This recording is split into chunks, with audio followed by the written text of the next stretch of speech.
Alhamdulillahirabbil alamin. Wa bihi nasta'inu 'ala umuri dunya waddin. Wassalatu wassalamu 'ala asyrofil anbiya'i wal mursalin wa 'ala alihi wa ashabihi ajma'in. Allahumma shalli 'ala sayyidina Muhammadin al-fatihi lima ughliqa wal khatimi lima sabaq nasiril haqqi bil haqq wal hadi ila siratikal mustaqim wa 'ala alihi haqqa qadrihi wa miqdaril 'azim. Rabbi shrah li sadri wa yassir li amri wahlul 'uqdatam min lisani yafqahu qawli. Yang terhormat Kepala Sekolah SD Negeri Bangurjo 02, yang saya hormati Bapak Ibu Guru serta karyawan SD Negeri Bangurjo 02 serta tamu undangan dari SD Negeri Bangurjo 04 dan SD Negeri Bangurjo 01.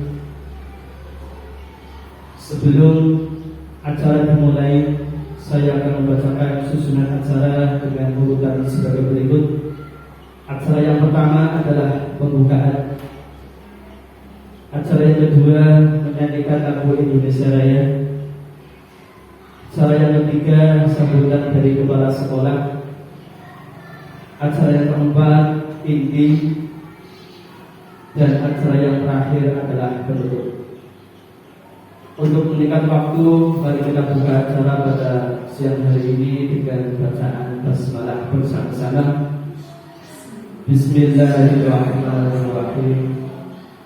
Selanjutnya acara yang kedua yaitu menyanyikan lagu Indonesia Raya.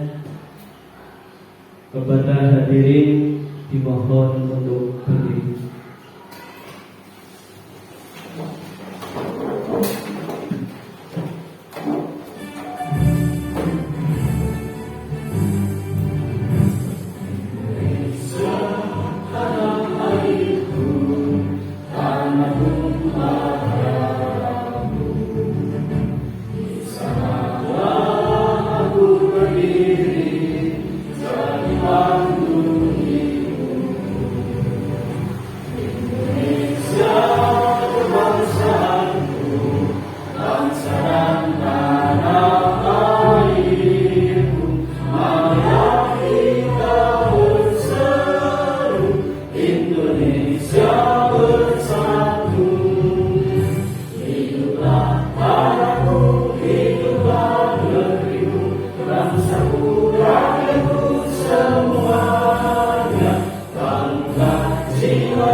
Meningkat acara yang ketiga yaitu sambutan dari kepala sekolah kepada Bapak Darmadi SPDSD.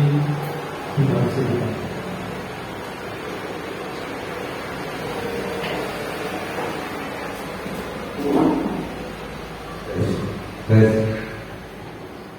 Assalamualaikum warahmatullahi wabarakatuh.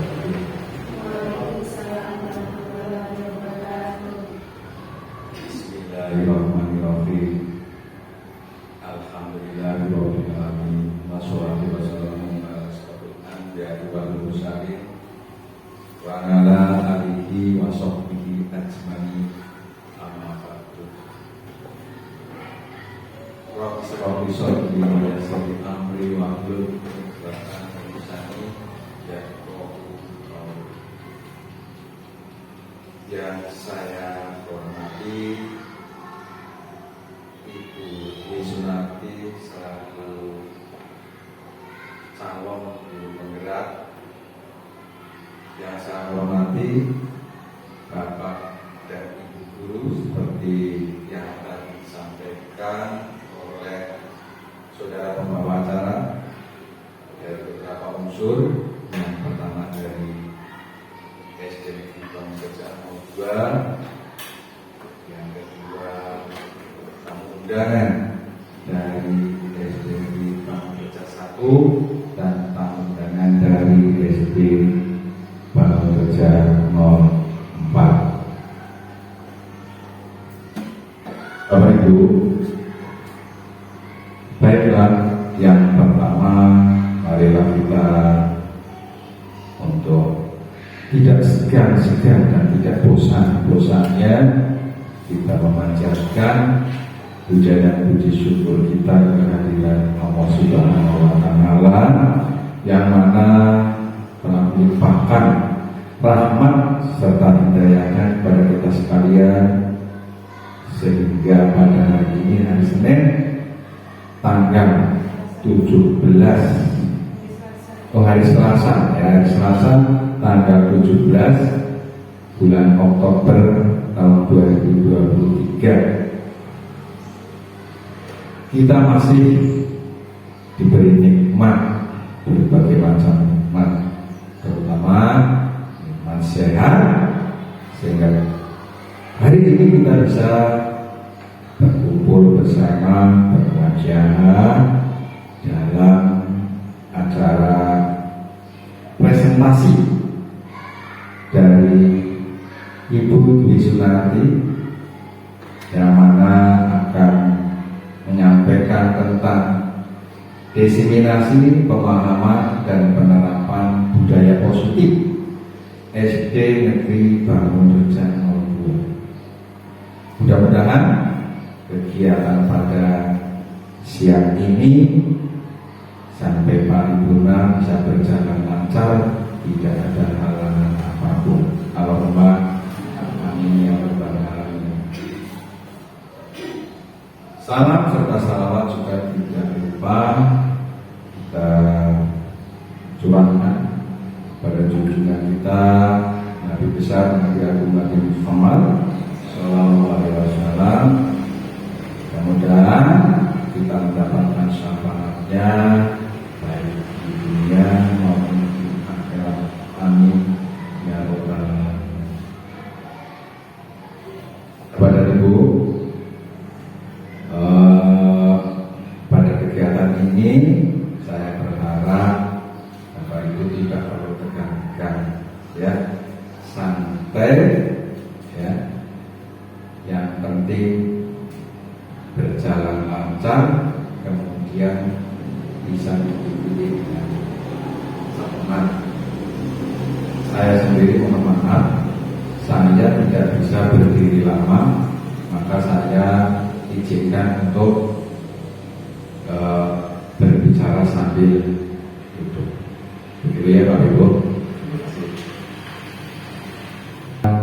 Kata-kata yang kurang tepat dan menyimpang daripada substansi, saya mohon maaf, ya, sebab manusia adalah tempatnya hilang, dan itulah kemampuan saya. Demikian, terima kasih. Saya akhiri, wabillahi taufiq wal hidayah. Wassalamualaikum warahmatullahi wabarakatuh. Aku saya kembalikan pada pembawa acara.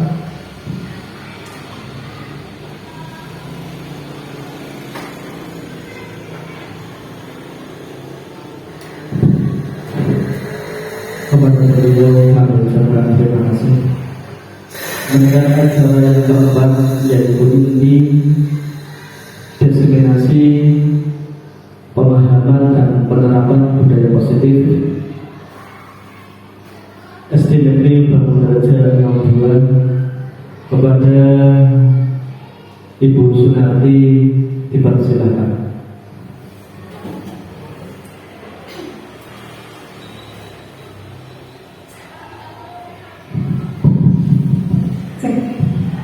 Assalamualaikum warahmatullahi wabarakatuh.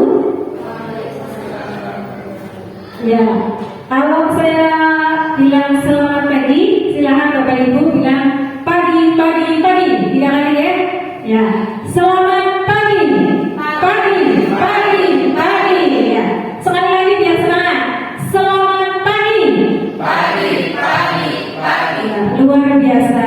Semangatnya ya Bapak Ibu dari SD Negeri Bangunan 02. Yang terhormat Bapak Kepala Sekolah SD Negeri Bangunan 02, yang kami hormati Bapak Ibu Guru SD Negeri Bangunan 02, SD Negeri Bangunan 01 dan SD Negeri Bangunan 04. Pertama-tama marilah kita panjatkan puja dan puji syukur kehadirat Allah SWT yang telah melimpahkan rahmat serta taufik hidayahnya sehingga pada pagi hari ini kita dapat berkumpul pada acara diseminasi pemahaman penerapan budaya positif di SD Negeri Bangunan 02. Salawat serta salam semoga tercurah kepada junjungan kita Nabi Agung Muhammad Sallallahu Alaihi Wasallam. Semoga telah kita mendapatkan syafaatnya di yaumul qiyamah. Allahumma amin. Semangat ya Bapak Ibu. Semangat. Ya. Selanjutnya di sini saya akan menyampaikan tadi diseminasi pemahaman positif. Di sini fasilitator saya, perkenalkan nama fasilitator saya adalah Bu Reni Asyarah MS. Terus saya sendiri calon guru penggerak misionari dari SD Negeri Bangunan 02, Kecamatan Kedungreja, Kabupaten Cilacap, serta pengajar praktik saya Pak Adrianus Anjani. Ya. Di sini saya punya pertanyaan menarik.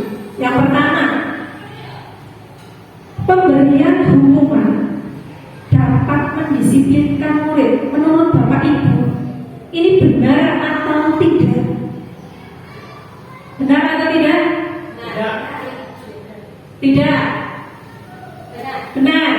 Bagaimana, Bapak Ibu? Pemberian hukuman dapat mendisiplinkan murid. Apakah benar? Benar. Tidak. Ya.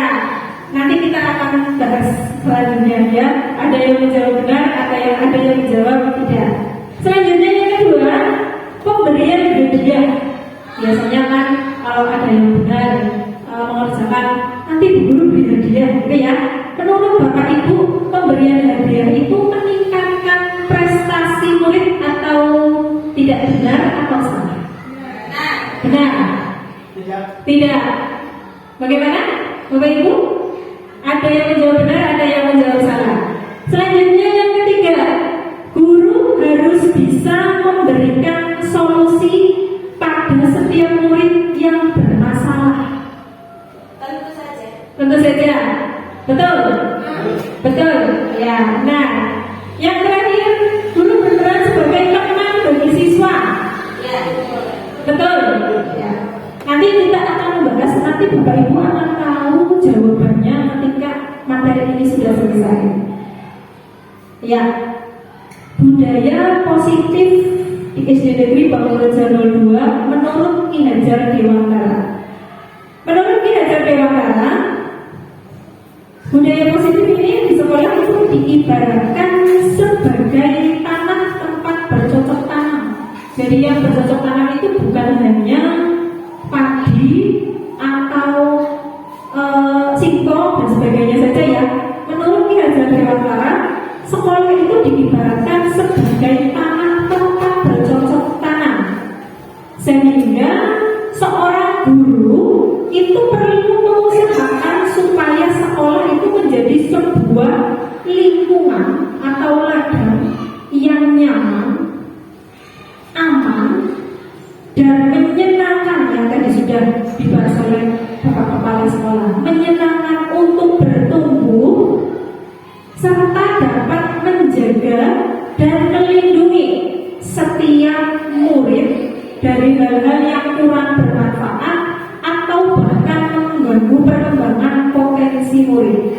Itu budaya positif menurut Ki Hajar Dewantara. Jadi bukan hanya ladang tanah yang ditanam di sawah padi, itu bukan ya, tapi sekolah itu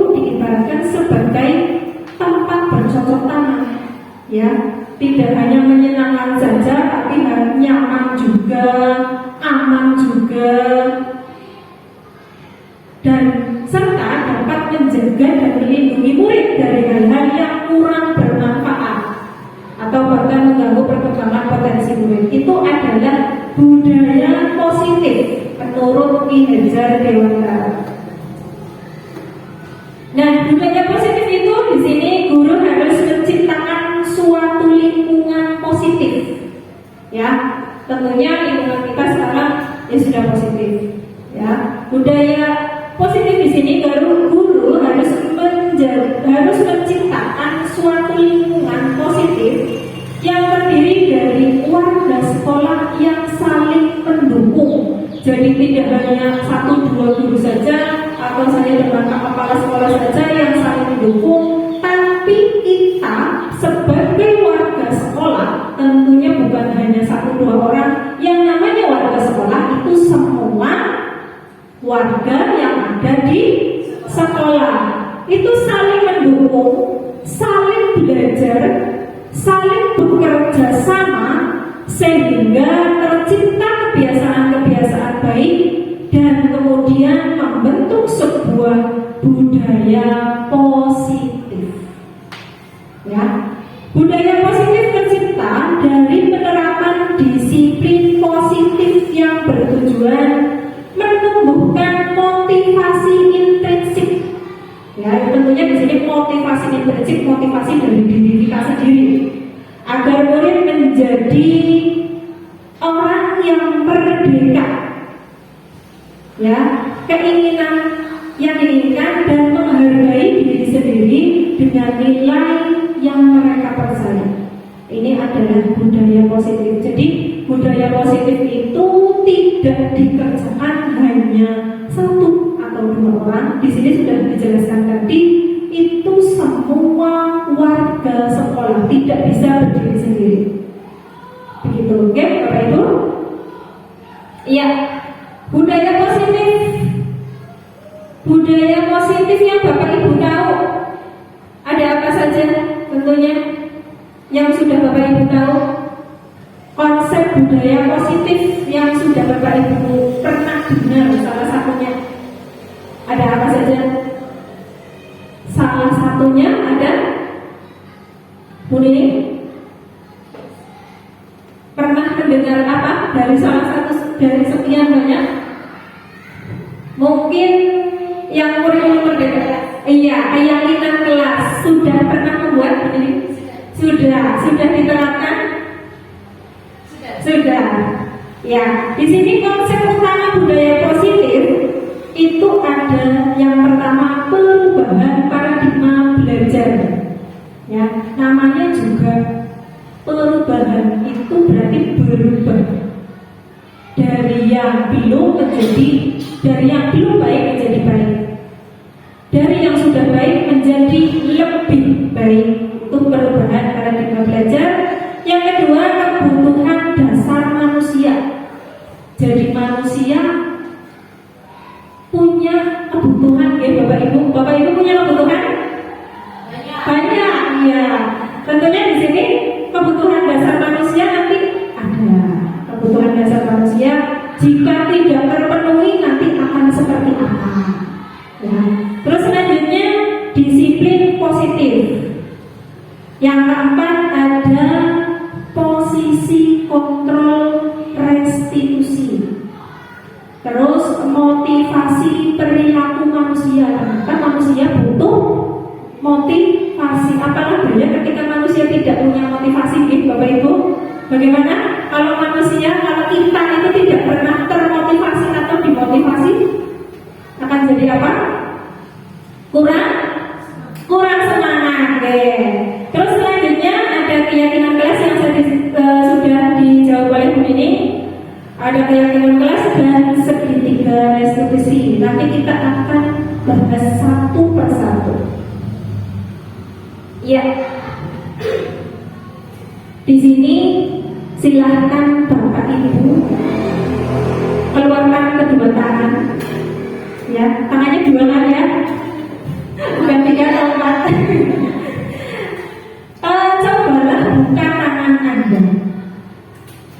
Ya, tangannya dibuka, bukan dikepal, Pak. Coba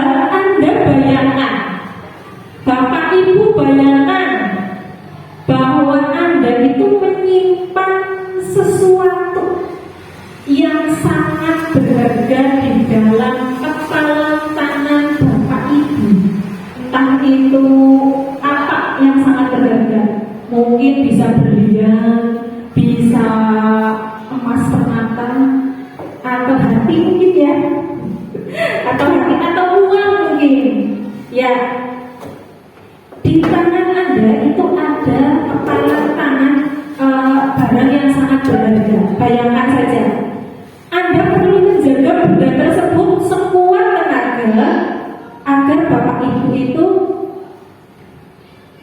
sekuat tenaga tadi, karena begitu pentingnya untuk kehidupan Anda. Misalnya uang tadi, ini uang satu-satunya saya punya 5.000. Saya kepal, saya sangat berharga dengan uang ini. Tugas teman Anda, rekan B atau rekan teman Anda itu akan mencoba dengan segala cara untuk membuka kepala tangan Anda, kepala tangan Bapak Ibu. Tadi yang saya hanya punya uang 5.000 saja, saya kepal. Oh, teman saya membujuk saya. Teman Anda itu boleh membujuk, menghardik, mengintimidasi, memarahi, menggoda, ya. Bahkan boleh menggoda, menggelitik, bahkan menawari Anda dengan uang Anda. Yang ada di tanganmu itu apa? Nanti saya ganti uang yang lebih banyak. Bersedia kepala tangan Anda, apakah bersedia membukanya apa tidak kira-kira Bapak Ibu? Ketika yang di tangan Anda itu barang yang sangat berharga, kok teman Anda yang teman B atau teman Anda siapa itu membujuk, menghardik, menggoda. Ini aku sih tanganmu, saya minta. Itu kira-kira dibuka atau tidak Bapak Ibu? Kira-kira menurut Bapak Ibu? Tidak akan dibuka. Tidak ya? Karena apa? Mengapa? Ini hidup saya. Ini barang yang sangat berharga, begitu ya. Nah, psikiater dan pendidik Dr. William Glasser dalam kontrol teori yang kemudian dari perkembangan dinamakan choice theory, meluruskan beberapa miskonsepsi tentang makna kontrol. Ya, sebentar. Di situ ada ilustrasi guru mengontrol murid. Berarti tentunya kita bahas tadi, yang tadi di kepala tangan Anda kira-kira ada yang menjawab tidak boleh dibuka. Boleh dan tidaknya tangan ini dibuka itu atas kontrol siapa? Diri kita atau orang lain? Diri sendiri ya, bukan orang lain ya. Nah, itulah posisi kontrol kita. Kita mau di posisi apapun itu ada di diri kita sendiri. Mau dibuka atau tidak dibuka itu menurut hati dan pikiran kita sendiri, bukan orang lain. Oke, Bapak Ibu ya. Saya lanjutkan tadi menurut psikiater dan pendidik Dr. William Glasser tadi dalam kontrol teori yang kemudian berkembang dan dinamakan choice teori, meluruskan beberapa miskonsepsi tentang makna kontrol yang tadi kita sudah praktekkan. Jadi posisi kontrol itu, kontrol diri kita itu bukan orang lain, tapi diri kita sendiri. Ya. Ilusi guru mengontrol murid. Yang kedua, ilusi bahwa semua pengucapan positif efektif dan bermanfaat. Selanjutnya, ilusi bahwa kritik dan membuat orang merasa bersalah dapat menguatkan karakter. Serta yang terakhir, ilusi bahwa orang dewasa memiliki hak untuk memaksa. Ya, perubahan paradigma dari stimulus respon kepada pendekatan teori kontrol. Ya, dulu ada teori stimulus respon. Ya, dulu stimulus respon, di sini ada perbedaan. Mungkin di teori-teori pembelajaran dulu ada teori stimulus respon. Oke, ingat ya pentingnya stimulus respon dengan pendekatan teori kontrol. Stephen R. Covey Covey ya mengatakan bahwa bila kita ingin membuat kemajuan perlahan, sedikit ubahlah sikap atau perilaku Anda. Namun bila kita ingin memperbaiki cara-cara utama kita, maka kita perlu mengubah kerangka acuan kita. Ubahlah bagaimana Anda melihat dunia, bagaimana Anda berpikir tentang manusia. Ubahlah paradigma Anda. Skema pemahaman dan penjelasan aspek-aspek tertentu tentang realitas. Di sini ada perbedaan stimulus respon dan pendekatan kontrol. Yang pertama adalah stimulus respon. Yang pertama, realitas atau kebutuhan kita itu sama. Yang kedua, semua orang melihat hal yang sama. Yang ketiga, kita mencoba mengubah orang agar berpandangan sama dengan kita. Kita mencoba mengubah orang, apakah bisa orang diubah agar berpandangan sama seperti kita menurut Bapak Ibu? Saya pengen seperti ini, orang juga harus sama seperti saya, begitu? Apakah orang lain mau seperti itu? Tidak, iya. Perilaku buruk dilihat sebagai suatu kesalahan. Apakah semua orang buruk? Tidak. Orang lain bisa mengontrol saya sesuai tadi yang sudah kita praktekkan. Bisa tidak orang lain mengontrol saya? Padahal tadi sudah dibahas yang di tangan kita itu posisi kontrolnya itu ada pada diri saya, diri kita. Bagaimana ini? Orang lain bisa mengontrol kita? Tidak, kita yang mengontrol diri kita sendiri. Saya bisa mengontrol orang lain. Bapak Ibu bisa mengontrol orang lain? Bisa? Bisa tidak? Tidak. Pemaksaan ada pada saat bujukan yang gagal. Apakah dipaksa tadi? Bisa tidak? Bisa? Ketika dipaksa, tadi kepala tangan Anda bisa dibuka atau tidak oleh orang lain? Tidak. Dipaksa bisa. Tapi kalau tidak dipaksa tidak bisa. Selanjutnya model berpikir menang atau kalah. Ini adalah stimulus respon. Selanjutnya pendekatan teori kontrol. Yang pertama, realitas atau kebutuhan kita itu berbeda. Betul, Bapak Ibu? Kebutuhan kita apakah sama? Tidak. Yang kedua, setiap orang memiliki gambaran berbeda. Betul? Iya. Saya berpikir yang di depan saya itu kotak, tapi orang lain belum tentu. Ini kayak bundar misalnya. Itu yang dimaksud memiliki gambaran yang berbeda. Selanjutnya yang ketiga, kita berusaha memahami pandangan orang lain tentang dunia. Betul? Semua perilaku memiliki tujuan. Betul? Bapak Ibu? Jelas. Hanya Anda yang bisa mengontrol diri Anda. Betul? Betul. Tadi sudah dipraktekkan ya. Hanya Anda yang bisa mengontrol diri Anda, bukan orang lain. Kolaborasi dan konsensus menciptakan pilihan-pilihan baru. Dan yang terakhir, model berpikir menang-menang. Itu kalau posisi pendekatan teori kontrol. Kalau stimulus respon, model berpikir menang kalah.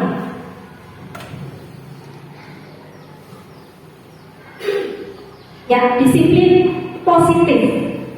Dalam budaya kita, makna kata disiplin dimaknai sebagai sesuatu yang dilakukan seseorang pada orang lain untuk mendapatkan kepatuhan. Kita cenderung menghubungkan kata disiplin dengan ketidaknyamanan. Sering seperti itu Bapak Ibu. Disiplin dikaitkan dengan ketidaknyamanan. Selanjutnya pemikiran Ki Hajar Dewantara ini sejalan dengan pandangan Bin Gosen dalam bukunya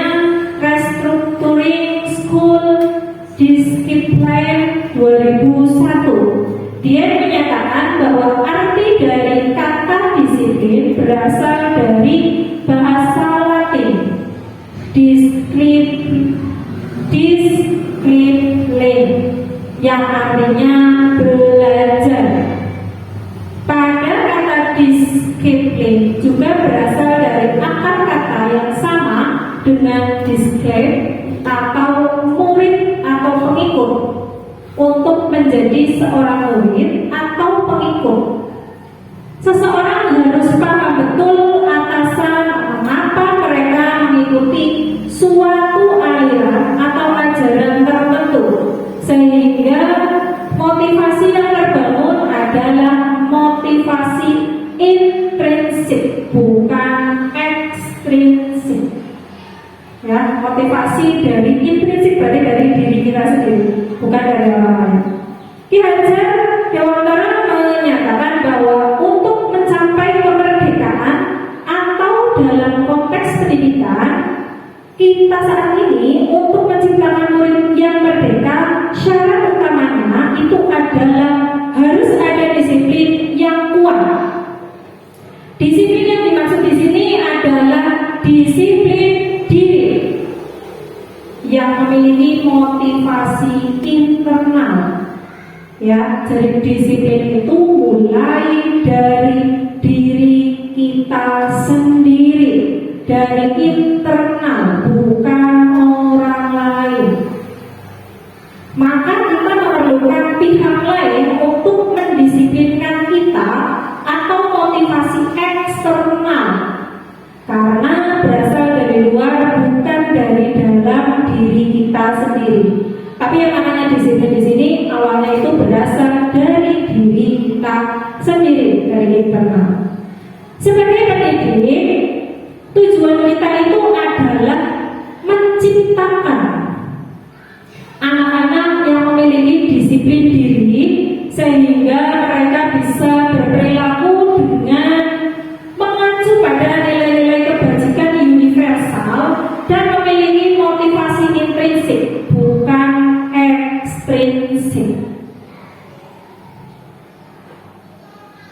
Nilai-nilai kebajikan universal, ya, di sini Ki Hajar Dewantara yang selanjutnya adalah nilai-nilai kebajikan universal.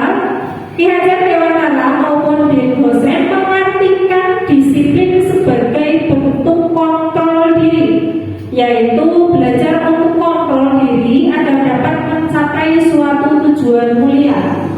Tujuan mulia di sini mengacu pada nilai-nilai atau prinsip-prinsip mulia yang dianut oleh seseorang yang dianut sebagai nilai-nilai kebajikan yang universal. Dr. William Glasser pada teori kontrol 1984 menyatakan bahwa setiap perbuatan itu memiliki suatu tujuan. Dan selanjutnya, Dean Goosen tahun 1998 mengemukakan bahwa dengan mengaitkan nilai-nilai kebajikan yang diyakini seseorang, maka motivasi intrinsiknya akan terbangun, Bapak Ibu, sehingga menggerakkan motivasi dari dalam untuk dapat mencapai tujuan mulia yang diinginkan. Ya, nilai-nilai kebajikan universal sesuai dengan profil pelajar Pancasila. Bapak Ibu pasti sudah hafal nilai-nilai kebajikan yang ingin dicapai oleh setiap anak Indonesia yang kita kenal sebagai profil pelajar Pancasila. Ada apa saja, Bapak Ibu? Yang pertama, beriman dan bertakwa kepada Tuhan Yang Maha Esa. Yang kedua, keberkebinekaan global. Yang ketiga, gotong royong. Yang keempat, kreatif, benar, kritis, dan mandiri. Motivasi yang selanjutnya adalah motivasi. Bapak Ibu pasti tahu motivasi perilaku manusia. Motivasi menurut KBBI itu adalah dorongan yang timbul pada diri seseorang secara sadar atau tidak sadar untuk melakukan suatu tindakan dengan tujuan tertentu. Dan Gosen dalam bukunya Recruiting School Discipline menyatakan ada 3 motivasi perilaku manusia. Ya, motivasi perilaku manusia ada 3. Yang pertama, untuk menghindari ketidaknyamanan atau hukuman. Ini adalah tingkat terendah dari motivasi perilaku manusia. Mereka sedang menghindari permasalahan yang mungkin muncul dan berpengaruh pada mereka secara fisik, psikologis maupun tidak terpenuhinya kebutuhan manusia bila mereka tidak melakukan tindakan tersebut. Motivasi ini bersifat eksternal.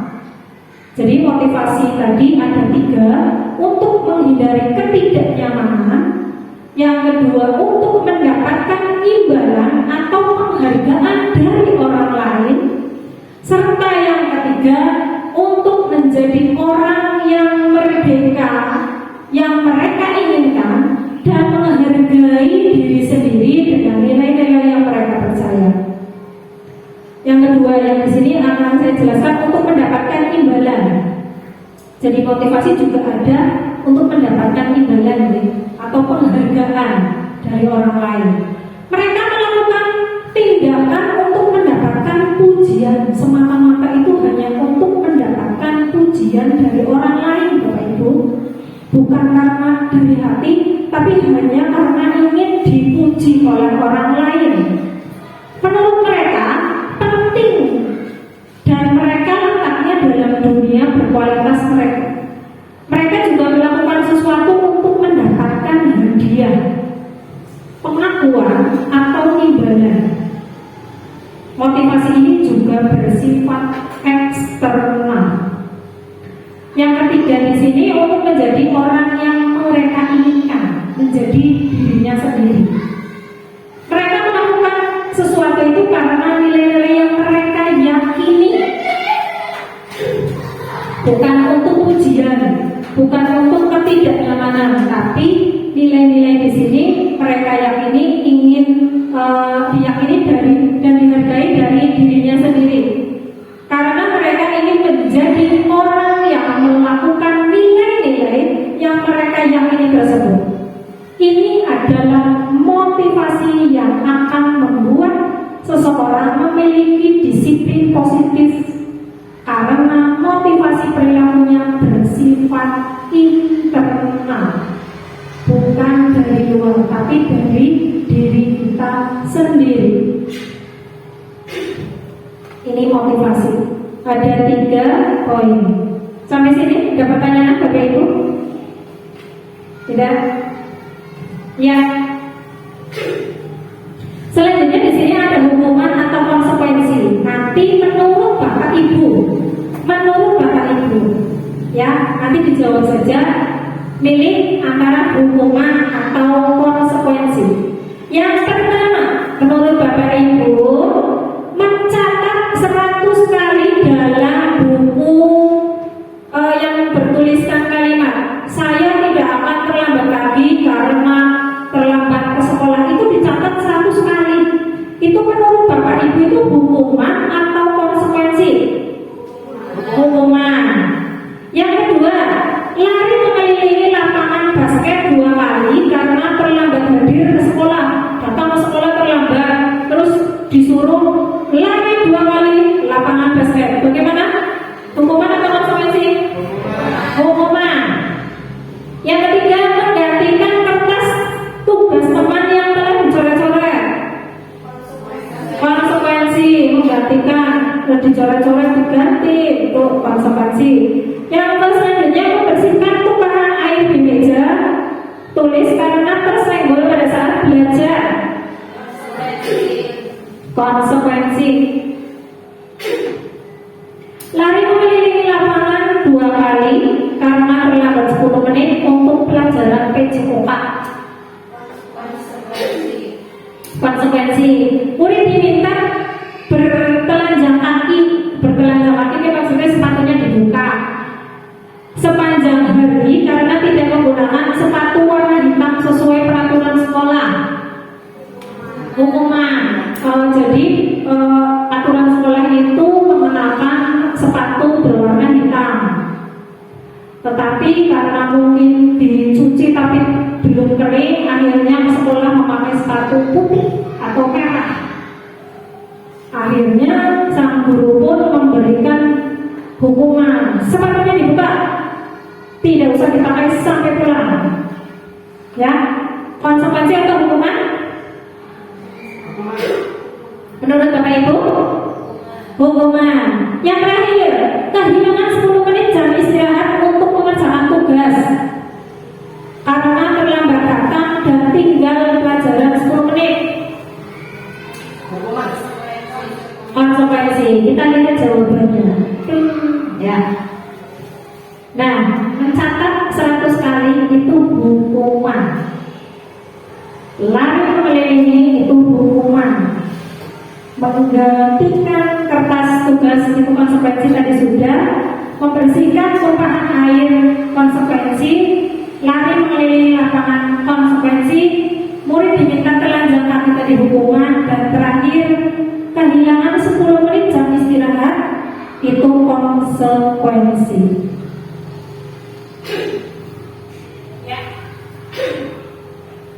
Konsep disiplin dengan identitas gagal. Di sini ada perbedaan hukuman dengan penghargaan. Hukuman di sini adalah sesuatu yang menyakitkan, harus terjadi. Jadi ketika disuruh menulis 100 kali, ya itu menurut siswa itu ternyata menyakitkan karena tercapek. Yang kedua, tidak nyaman untuk murid. Anak untuk jangka waktu panjang. Ternyata bukan hanya jangka pendek saja, tetapi jangka panjang. Saya dulu pernah dihukum oleh ibu itu karena terlambat sekolah. Itu jangka panjang. Ketika tua, mereka akan selalu ingat pernah dihukum. Aku pernah dijewer dan sebagainya. Misalnya, selanjutnya korban mendapatkan keadilan. Murid akan tersakiti, Bapak Ibu. Ternyata dengan hukuman tersebut murid akan tersakiti. Terus selanjutnya perilaku pasif agresif meningkat. Yang selanjutnya memaksa, mendorong menyalahkan diri. Murid atau anak belajar menyembunyikan kesalahan, padahal salah. Tapi takut dihukum Pak Guru atau Bu Guru, akhirnya menyembunyikan kesalahan. Ketok-ketok benar. Selanjutnya membuat murid atau anak menjadi rendah diri. Yang terakhir menyakitkan, guru menjalani konsekuensi dengan menyalahkan, mengkritik, menyindir, dan merendahkan. Itu adalah hukuman. Selanjutnya yang penghargaan. Ini nanti bisa untuk menjawab pertanyaan pemantik tadi yang pertama ya. Penghargaan. Penghargaan di sini ternyata tidak efektif, Bapak Ibu. Ya. Penghargaan itu ternyata tidak efektif. Yang kedua, merusak hubungan, menimbulkan sifat iri. Misalnya, siswanya dalam satu kelas itu hanya 4 siswa. Yang diberi hadiah karena kenaikan kelas itu hanya 3 siswa, ranking 1, 2, dan 3. Padahal yang ranking 4 dan ranking 3-nya itu aceknya cuma 0,5 nilainya. Itu akan membuat iri, padahal nilai saya aceknya cuma sedikit, dia yang mendapatkan hadiah, saya tidak mendapatkan hadiah. Itu akan menimbulkan sifat iri. Ternyata penghargaan. Yang selanjutnya mengurangi ketepatan. Selanjutnya mematikan kreativitas dan menurunkan kualitas. Selanjutnya menghukum, dan terakhir mengambil kegembiraan yang dirasakan secara alamiah. Oke, dari sini sudah bisa menjawab pertanyaan pemateri saya.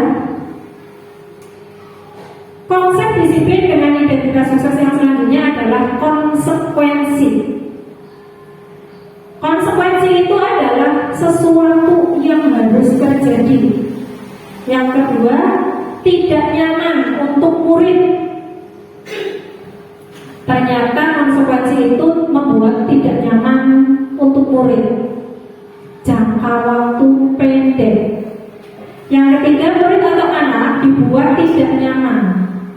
Yang selanjutnya, penguatan hanya bertahan dalam jangka waktu pendek saja. Ternyata memerlukan monitoring dan supervisi terus-menerus dari guru. Itu konsekuensi.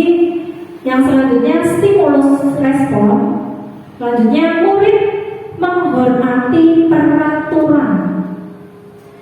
Selanjutnya, kehilangan hak waktu merenungi kesalahan. Yang terakhir, membantu guru menyatakan peraturan, melakukan peringatan, dan menerapkan konsekuensi. Yang selanjutnya adalah restitusi. Restitusi itu merupakan pilihan. Yang kedua, menguatkan untuk murid dalam jangka waktu panjang, bukan hanya jangka waktu pendek saja. Restitusi menguatkan murid dalam jangka waktu panjang. Selanjutnya, korban mendapatkan ganti. Selanjutnya, murid atau siswa mendapatkan penguatan. Masalah terpecahkan. Murid belajar bertanggung jawab untuk perilakunya. Dengan menggunakan restitusi, murid itu bisa bertanggung jawab dari perilaku yang telah diperbuat. Selanjutnya, teori kontrol. Terus murid tidak kehilangan waktu, namun bersemangat untuk memperbaiki diri. Dan yang terakhir, menguatkan. Guru menyebutkan keyakinan kelas, membimbing kerangka acuan, berpikir restitusi murid. Itu adalah restitusi. Nah, di sini pendekatan restitusi, pengertiannya itu adalah proses menciptakan kondisi bagi murid untuk memperbaiki kesalahan mereka, sehingga mereka bisa kembali pada kelompok mereka. Itu menurut Gosen tahun 2004. Restitusi juga adalah proses kolaboratif yang mengajarkan murid untuk mencari solusi masalah dan membantu murid berpikir tentang orang seperti apa yang mereka inginkan dan bagaimana mereka harus memperlakukan orang lain. Itu menurut Charleson Gosen tahun 1995. Ciri-cirinya yang pertama, bukan untuk menebus kesalahan, namun untuk belajar dari kesalahan. Yang kedua, memperbaiki hubungan. Yang ketiga, tawaran bukan paksaan. Jadi di sini guru menawarkan. Yang selanjutnya, menuntun, mencari kebutuhan dasar yang mendasari tindakan. Terus cara yang paling baik. Selanjutnya, restitusi fokus pada karakter, bukan tindakan.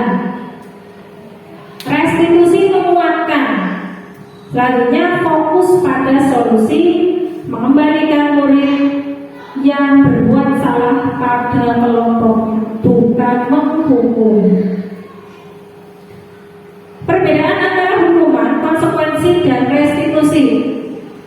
Ya, siswa misalnya di sini terlambat datang ke sekolah. Hukuman, guru menghukum siswa lari 10 kali. Guru marah, siswa menjadi takut. Di sini hukuman. Yang selanjutnya, konsekuensi, kehilangan 10 menit jam istirahat untuk mengerjakan tugas karena terlambat tadi.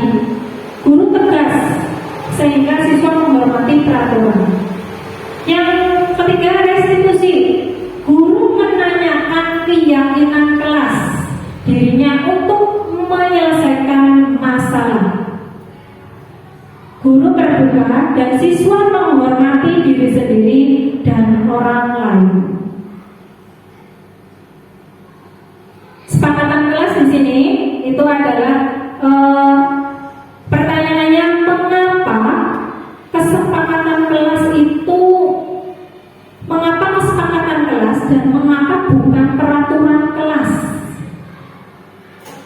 Apa bedanya? Peraturan harus dibuat oleh guru sendiri, sedangkan kesepakatan iya dibuat secara bersama-sama. Mengapa kita memiliki peraturan tentang penggunaan helm pada saat mengendarai kendaraan roda 2? Itu karena untuk keselamatan, ya. Kita setiap pergi kemana-mana itu menggunakan helm karena untuk keselamatan. Yang kedua, mengapa kita memiliki peraturan tentang penggunaan masker? Untuk kesehatan dan keselamatan. Ya. Di sini saya sudah mempraktekkan kegiatan membuat kesepakatan kelas yang ada di kelas saya. Sini. Kebutuhan dasar manusia. Kebutuhan 5 kebutuhan dasar manusia. Ternyata manusia itu punya kebutuhan ya Bapak Ibu. Ada apa saja di situ? Yang pertama ada kasih sayang. Ternyata manusia itu bukan membutuhkan kasih sayang. Yang kedua, penguasaan. Yang ketiga, bertahan hidup. Yang keempat, kebebasan dan kesenangan. Ketika dari kelima ini tidak terpenuhi, nanti bagaimana? Kurang, ya. Yang pertama bertahan hidup, yaitu kebutuhan yang bersifat fisiologis. Untuk bertahan hidup misalnya dalam kesehatan rumah dan makanan. Kita itu bisa untuk kita butuh bertahan hidup. Butuh makan, butuh minum, butuh sandang, pangan dan sebagainya. Yang selanjutnya kasih sayang dan rasa diterima. Kebutuhan untuk diterima. Kebutuhan ini bersifat psikologis. Yang ketiga, penguasaan. Kebutuhan ini meliputi keinginan untuk dianggap berharga, bisa membuat perbedaan, bisa membuat pencapaian kompeten diakui dan dihormati. Ini masuk kebutuhan penguasaan. Yang keempat, kebebasan. Ternyata manusia juga butuh kebebasan. Kebebasan di sini adalah kebutuhan untuk kemandirian, otonomi, memiliki pilihan dan mampu mengendalikan arah hidup seseorang. Dan yang terakhir adalah kesenangan. Ternyata kita juga butuh kesenangan ya Bapak Ibu ya. Tidak hanya bertahan hidup saja, kasih sayang saja, kita juga butuh kesenangan. Kebutuhan akan kesenangan adalah kebutuhan untuk mencari kesenangan, bermain, tertawa, bergembira, hahihi, ya Bapak Ibu. Ternyata kita butuh. Ya, di sini sudah dibahas tadi. Kita lanjutkan saja. Nah, saya punya contoh video. Silahkan disimak.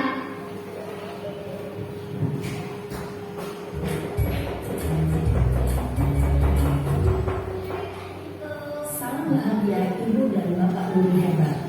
Dalam penerapan disiplin positif restitusi, posisi kontrol.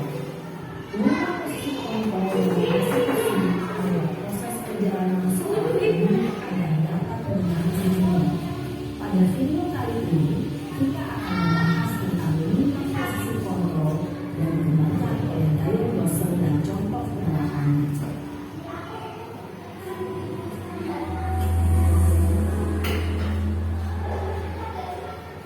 Lima posisi kontrol itu adalah 1.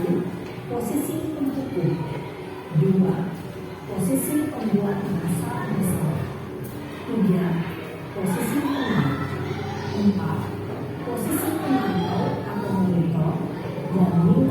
Posisi manajer.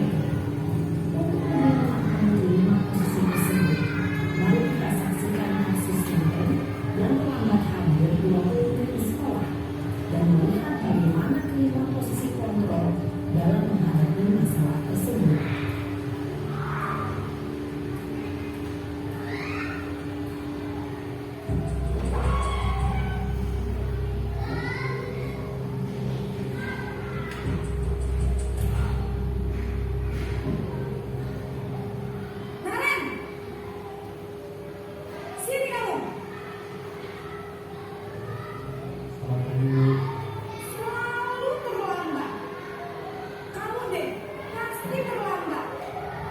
Bu, saya Apa? Apa coba? Alasan kamu apa, Adi? Kapan sih kamu tidak terlambat? Malah sekalian kamu kerjakan. Dasar malas. Gak kapok-kapok sih kamu. Sudah berapa kali terlambat? Sana, kamu keliling lapangan basket 2 kali. kenapa saya harus berikan basket, Bu? Kenapa? Kamu malah ibu. Berani-beraninya jawab. Sudah terlambat, masih berani jawab pula. Sekarang, keliling lapangan basket 5 kali sekalian. Biar kapok. Cepat. Pergi sana ke lapangan basket.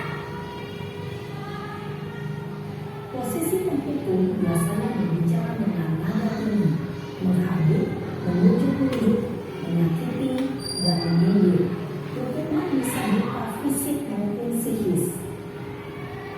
Ibu dan bapak guru hebat. Dampak yang terjadi pada murid ketika guru berada pada posisi tertentu adalah murid cenderung akan memberontak, bahkan terima dendam.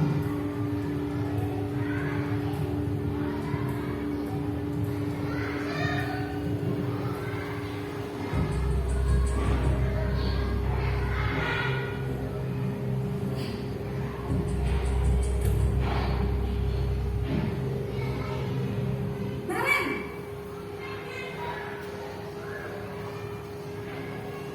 Selamat pagi, Bu. Naren! Kamu kenapa terlambat lagi, nak? Ya Tuhan, Naren. Kamu senang ya bikin ibu susah ya? Kalau kamu terlambat lagi, nanti ibu yang ditegur bapak kepala sekolah, nak. Disangka ibu tidak bisa membina kamu. Duh, gimana ini? Maaf, Bu. Duh, Gusti Naren. Kamu suka ya kalau ibu tegur bapak kepala sekolah? Terus, sekarang ibu harus tulis apa yang ibu absen? Ini kamu sudah sering terlambat loh. Ibu harus apa coba? Maaf, Bu. Maaf sekali. Ya sudah, lain kali jangan bikin ibu susah lagi ya, nak ya. Kamu tidak akan kuat lagi kalau kamu begini terus. Bisa jantungan kalau ibu tegur bapak kepala sekolah. Sana cepat, kelas. Maaf ya, Bu. Maaf sekali. Posisi membuat rasa bersalah berbicara dengan nada tenang, cenderung lembut. Namun kata-kata yang diutarakan membuat murid merasa menjadi tenang dan gagal. Memandang dirinya sendiri, merasa tidak berharga, dan tidak sanggup membahagiakan orang lain. Ketika guru mengambil posisi membuat rasa bersalah, murid akan menganggap dirinya yang bersalah dan ia akan menyimpan emosi negatif tersebut di dalam dirinya.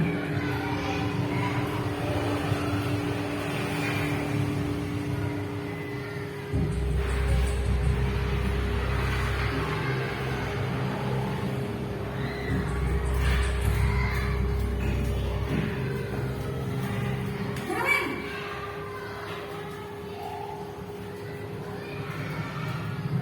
Selamat pagi, Bu. Wah, sudah jam berapa ini, nak? Terlambat lagi ya, sayang. Iya, Bu. Habis ibu saya lupa bangunkan saya, Bu. Kamu malah menyalahkan ibu kamu. Kamu bukannya anak yang larinya paling kencang. Kok terlambat sih? Iya, Bu. Saya memang terlambat bangun tadi. Jadi biarpun saya lari kencang, tetap gak kekencang, Bu. Ya sudah sana. Nanti lain kali larinya lebih kencang lagi ya. Biar gak terlambat lagi. Bikin senang ibu. Demi ibu. Bisa kan? Bisa, Bu. Ya sudah sana masuk kelas. Ibu beresin urusan absen kamu. Kamu ini ada-ada saja. Dalam posisi teman, guru berbicara dengan nada suara ramah, akrab, cenderung bersinggah gurau untuk menjaga suasana tetap santai. Murid akan merasa senang, aman, dan akrab dengan guru. Identitas yang tercipta adalah identitas sukses atau berhasil. Namun, ilmu genap, maka ada faktor ketergantungan dari murid kepada orang tertentu. Di sini guru absennya, sehingga di lain waktu murid bisa berperilaku baik, namun hanya pada orang-orang tertentu saja.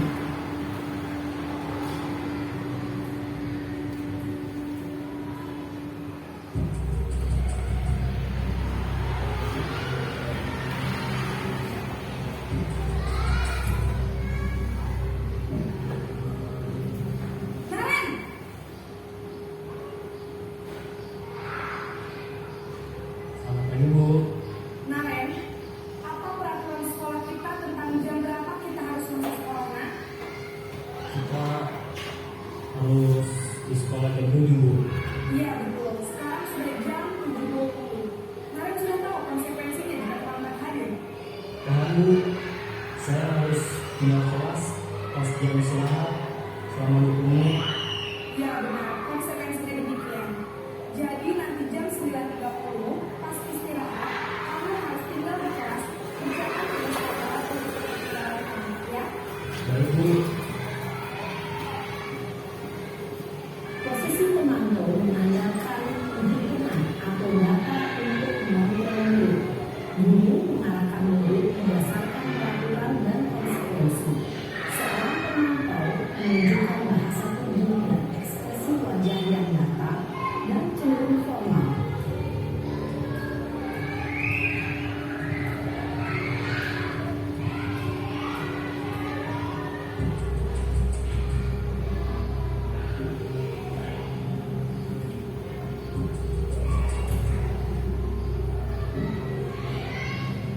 Naren,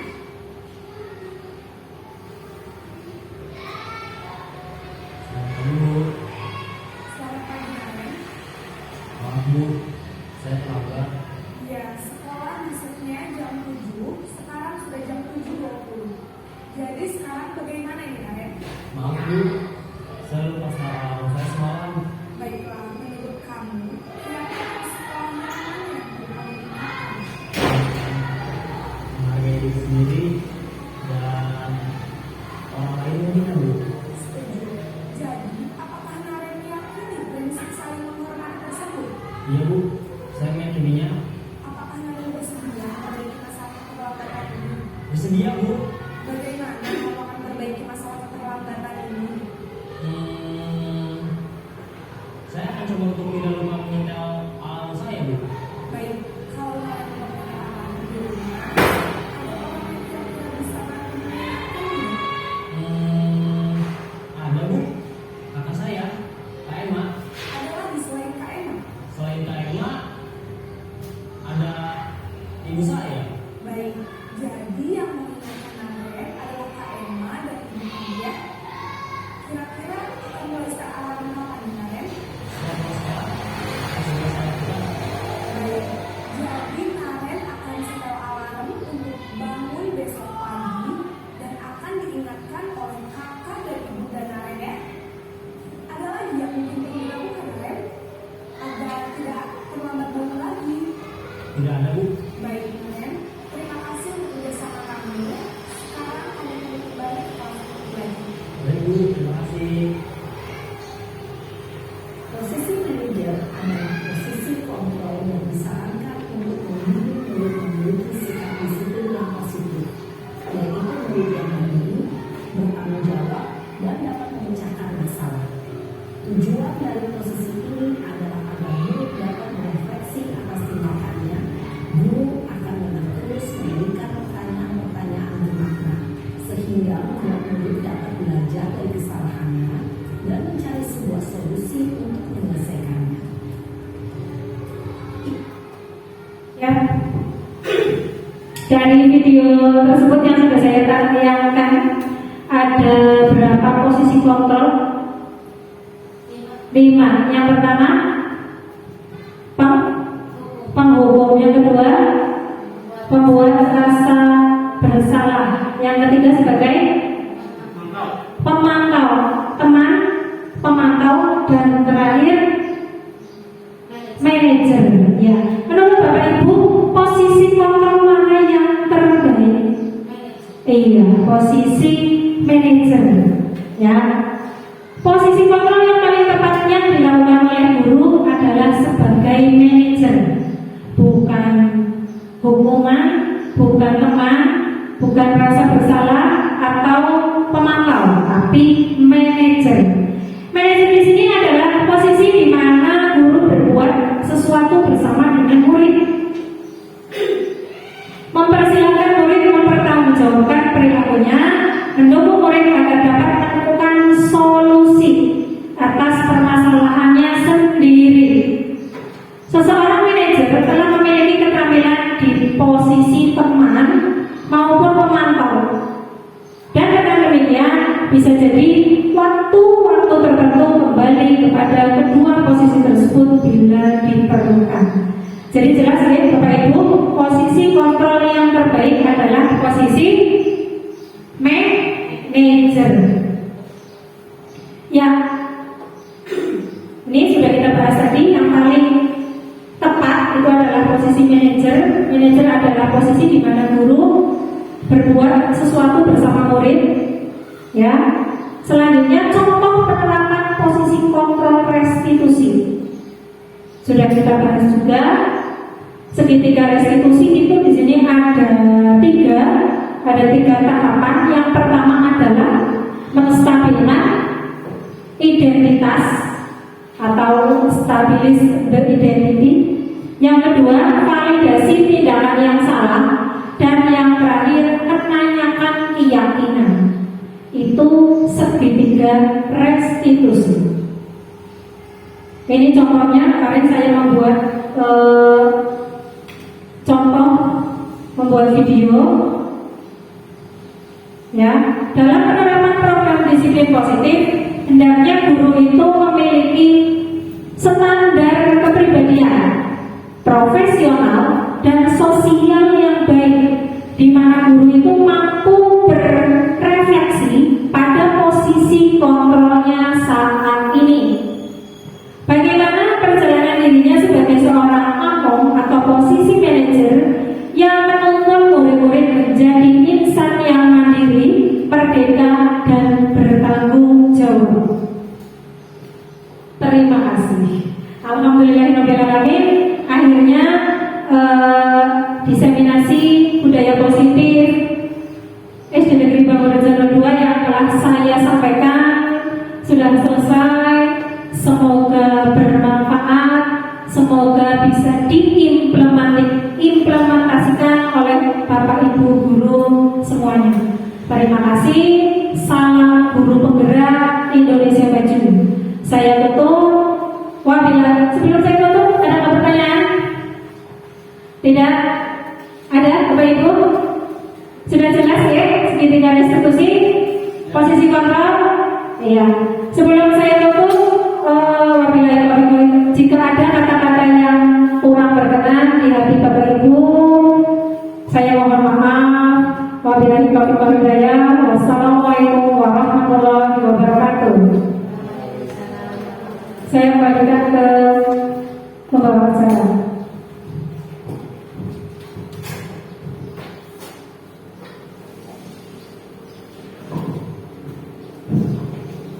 Terima kasih kepada beliau Ibu Dwi Susanti yang telah menyampaikan diseminasi beberapa pemahaman dan penerapan budaya positif di SD Negeri di Desa Bangurejo ini. Meningkat acara yang terakhir adalah penutup. Namun sebelum acara ditutup, saya sebagai pembagi waktu dari awal sampai akhir pasti dengan kesalahan. Saya mohon maaf yang sebesar-besarnya. Monggo acara pada siang hari ini kita tutup dengan bacaan hamdalah bersama-sama. Alhamdulillahirabbil alamin. Assalamualaikum warahmatullahi wabarakatuh.